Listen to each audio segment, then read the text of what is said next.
Bem, gente, dando continuidade ao nosso estudo sobre a física térmica, hoje a gente vai entender um pouco do conceito de o que acontece com o corpo quando ele recebe calor e sua temperatura ela é aumentada ou diminuída. Hoje a gente vai estudar a dilatação térmica dos sólidos.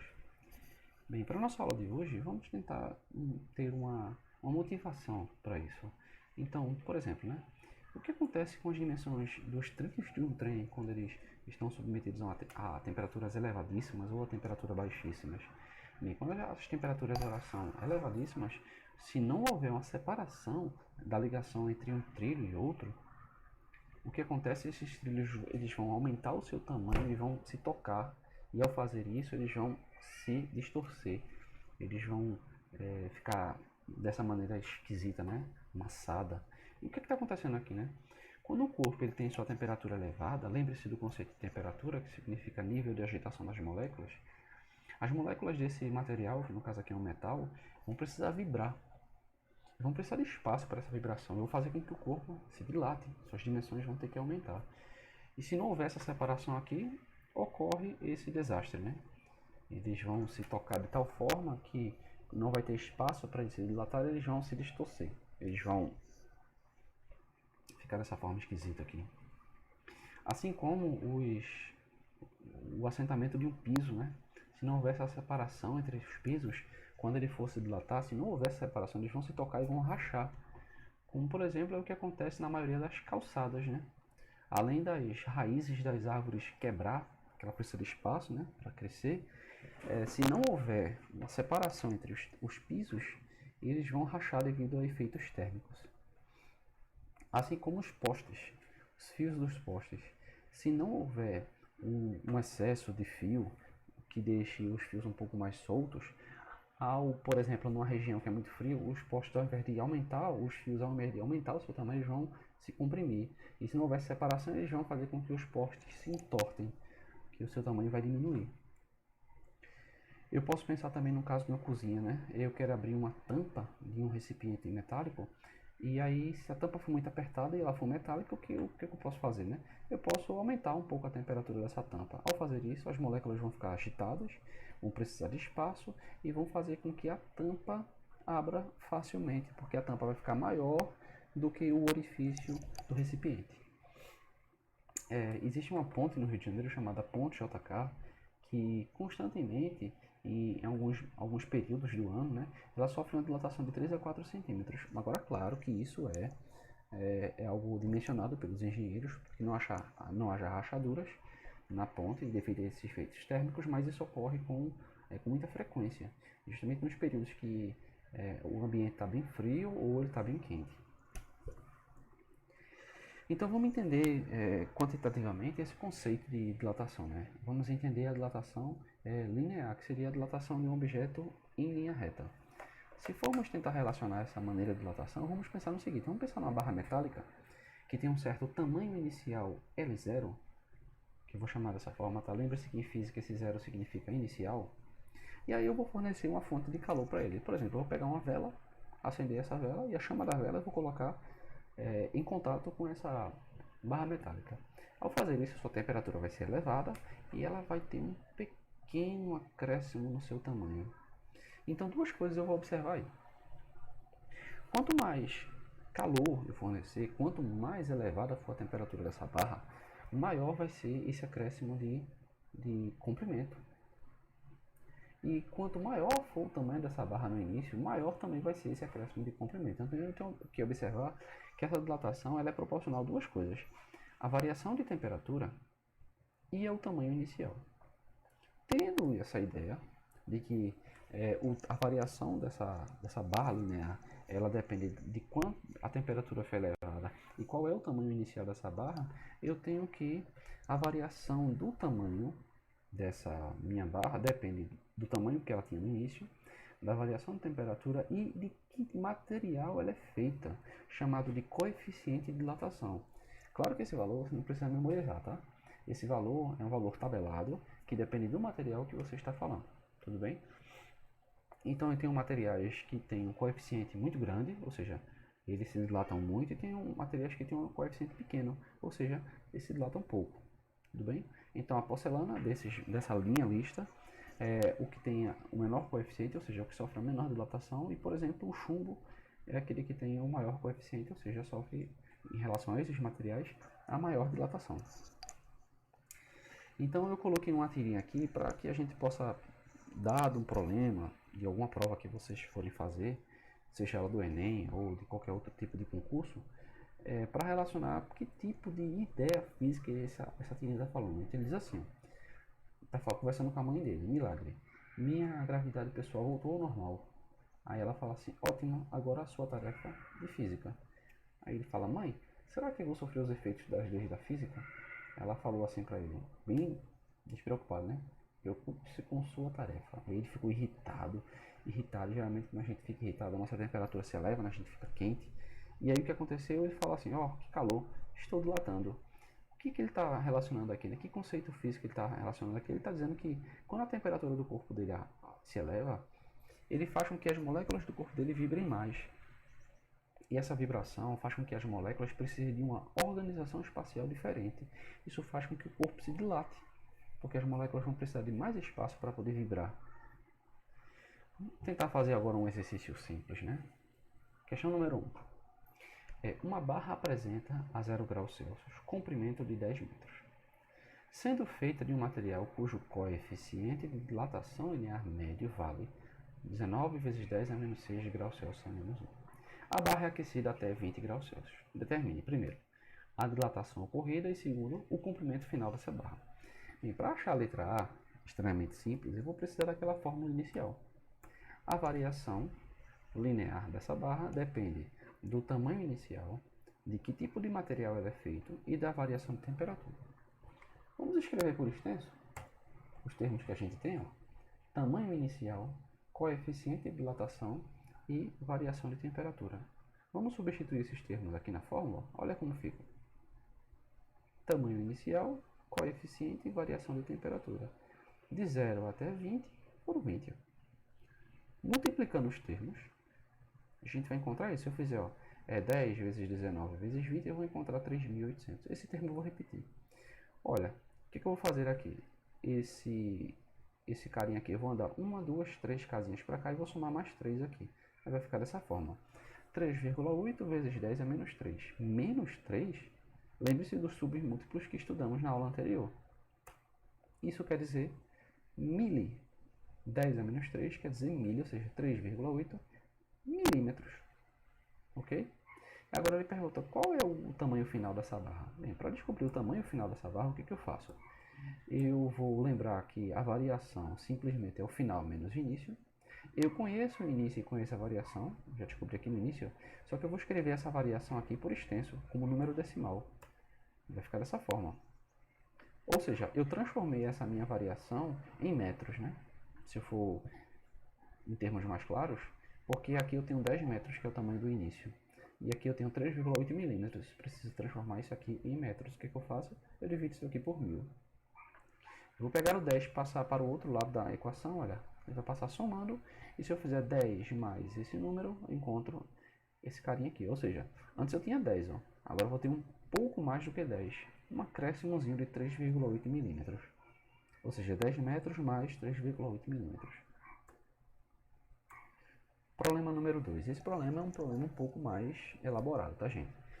Então vamos lá, diz assim, ó, duas barras A e B de materiais diferentes apresentam a 0 graus Celsius comprimentos respectivamente iguais a. Quando diz respectivamente, quer dizer nessa ordem, tá, gente? Então 75 centímetros é para A e 75,3 centímetros é para B. Aí ele pergunta, a que temperatura devem ser aquecidas para que seus comprimentos se tornem iguais? Ou seja, qual é a temperatura final que as duas têm que ter para que, ao sofrer dilatação, as duas fiquem no mesmo tamanho, dado os coeficientes de A e B, ó, A e B. O que eu faço? A ideia é a seguinte, o tamanho final das duas tem que ser iguais. Se eu for fazer o tamanho final das duas iguais, eu tenho que relacionar o tamanho final dessa forma.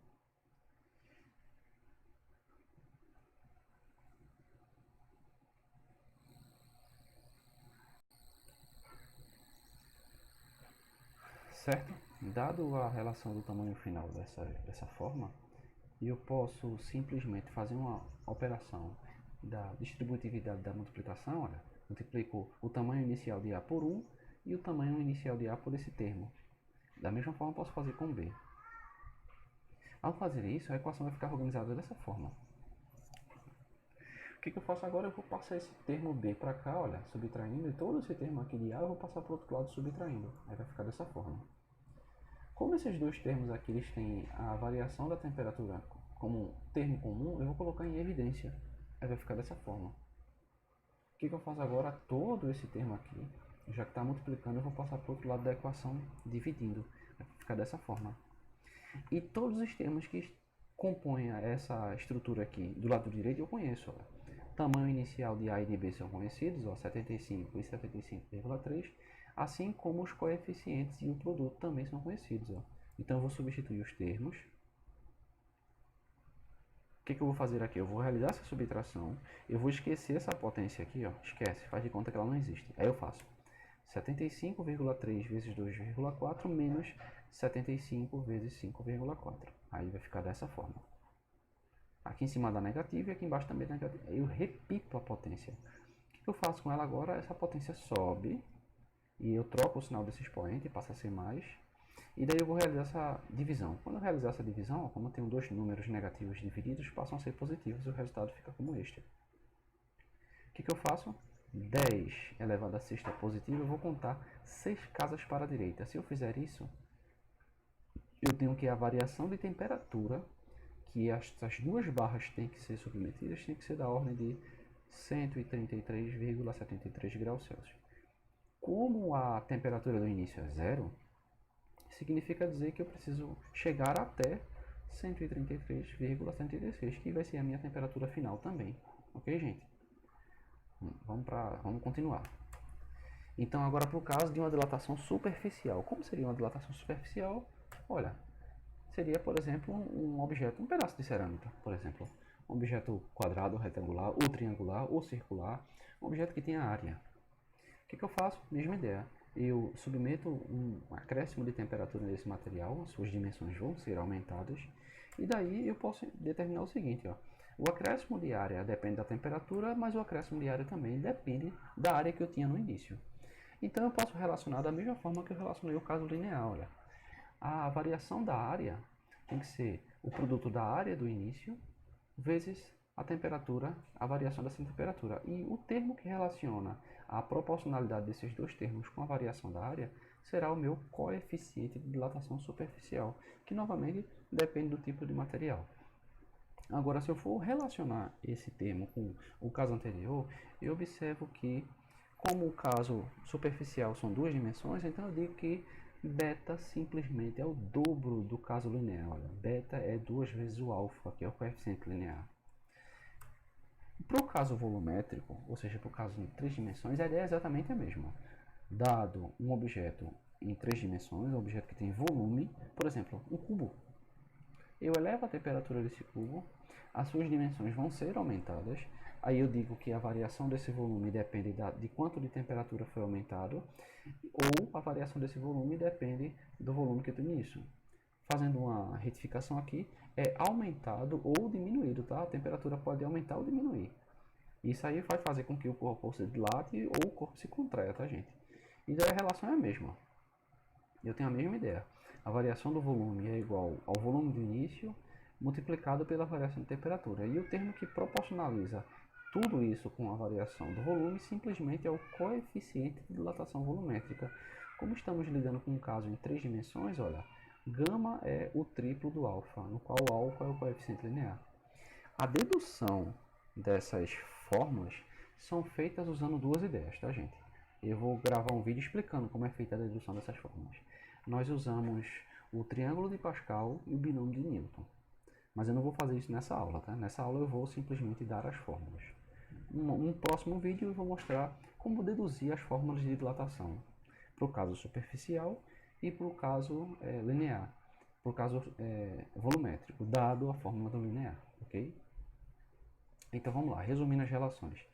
A dilatação linear, superficial e volumétrica são dadas por esses símbolos, olha, L de comprimento linear, A de área, V de volume. As fórmulas das variações são dadas dessa forma, onde a relação entre os coeficientes, ó, alfa, beta e gama, eu posso simplesmente escrever dessa forma.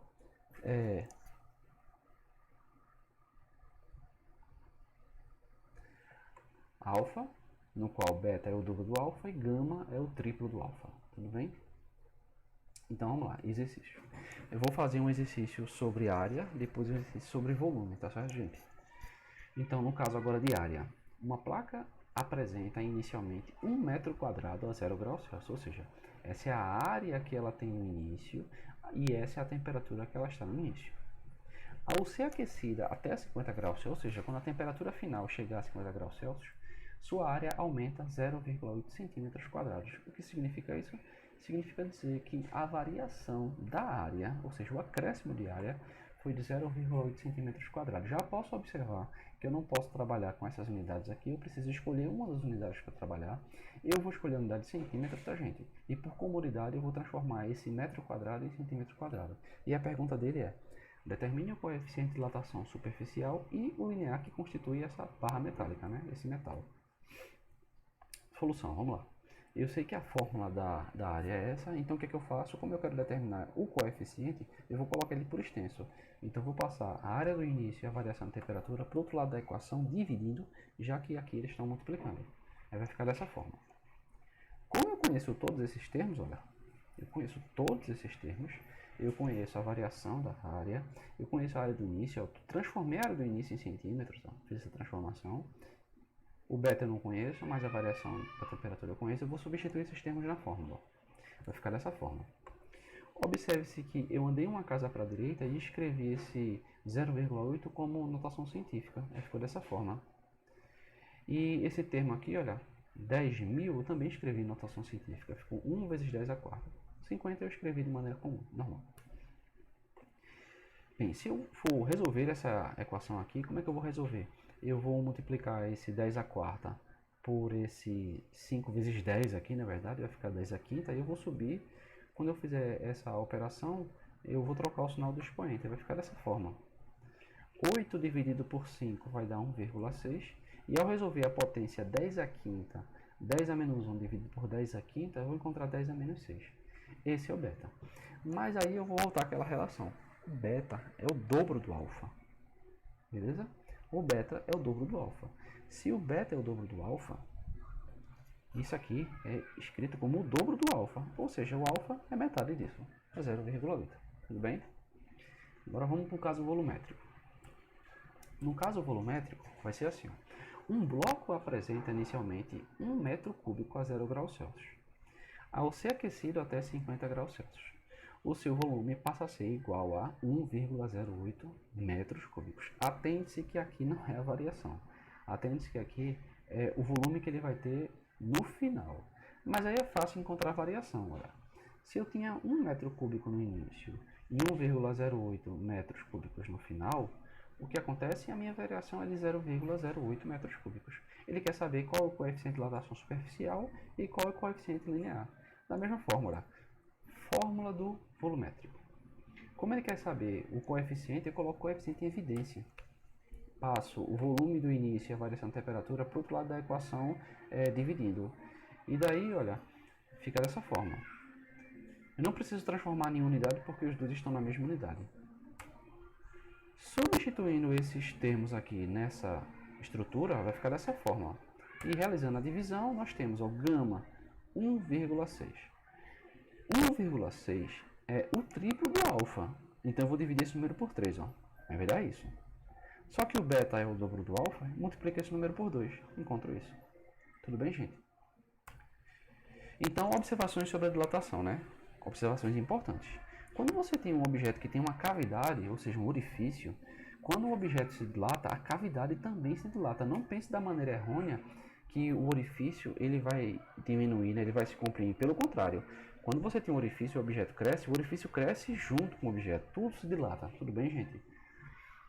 E uma aplicação para esses objetos que possuem dilatação seria, por exemplo, o termostato. Ele tem uma lâmina bimetálica com contato elétrico, que quando o objeto aquece muito, essa lâmina bimetálica faz com que o objeto se dilate. E aí se interrompe o contato elétrico, mantendo o objeto em funcionamento, tá? fazendo que o objeto não queime, por exemplo. Ele desliga o objeto e aí a resistência ela vai diminuir sua temperatura. Ao diminuir, esse objeto volta ao normal, liga o objeto e assim funciona tudo novamente, tudo bem? Eu espero que vocês tenham compreendido esses conceitos e sugiro que vocês façam os exercícios que se encontram no site. O link do site acerca da lista de exercícios está na descrição do vídeo. Forte abraço e até a próxima.